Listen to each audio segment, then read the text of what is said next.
今天就是零收入解决用户问题呗。是有零收入啊，你可以出事了，我跟你讲。好像跟我约了好几次了是吧？董秘书长。是的。什么问题？左转弯的时候嘎嘎响，有时停的时候它也嘎嘎响。对，嘎嘎响。转弯的时候就响。转弯的时候响，很难受那个声音。试一下子，能试出来对吧？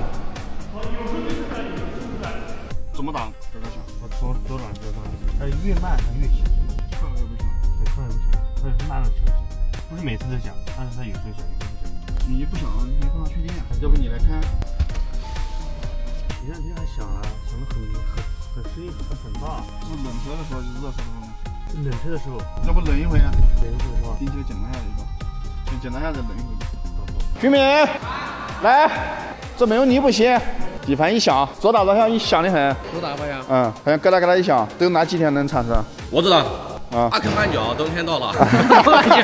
啊，不希腊感吗？是不是？还有呢？底盘吗？啊，底盘哪里？底盘脚套。底盘脚套。我来看看。看看半轴是不是打转向会有咯哒咯哒响？弯臂脚套有的时候打转向也会有咯哒咯哒响声。啊，有一个环境是冷车的时候，现在热了。有前提条件是冷车才有，现在热车试不出来。对，量它一回啊。先顶起来检查看底盘有没有问题，然后再量它一回。好。开始检查。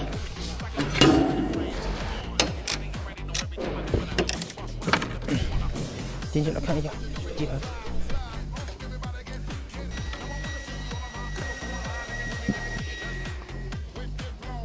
看这个轮胎磨到这个护板烂了，拿这个轮毂磨这个护板，估计这个护板这个轮毂的响声，因为半轴弯臂胶套看的是没啥问题的，因为这个轮毂蹭这个塑料板嫌疑最大。李总，这一个塑料板蹭轮毂。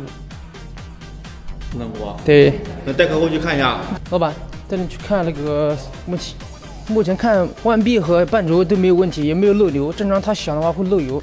你看这个轮毂，轮毂蹭这个板，因为板烂掉了。哦。因为现在板估计蹭没了，够不着了，它现在所以不响了。哦，那时候蹭的人在上面听是不是那种哈啦哈啦的，然后回天就没有了。对，是的，对吧？对。应该就是它。你看，因为它这个已经磨完了，它现在再打过去的时候，这个轮毂已经碰不到它了。换一个还是不要？我搁的吧，别搁的。好，行。其他的没有问题，我看了胶套什么都没有问题的。好了，我给你处理一下吧。好啊。客户要求处理一下即可。方向盘现在已经打死，现在轮毂已经蹭不到这个玩意了。应该是没有问题的。接下来我们去试个车，看有没有解决，检查一下。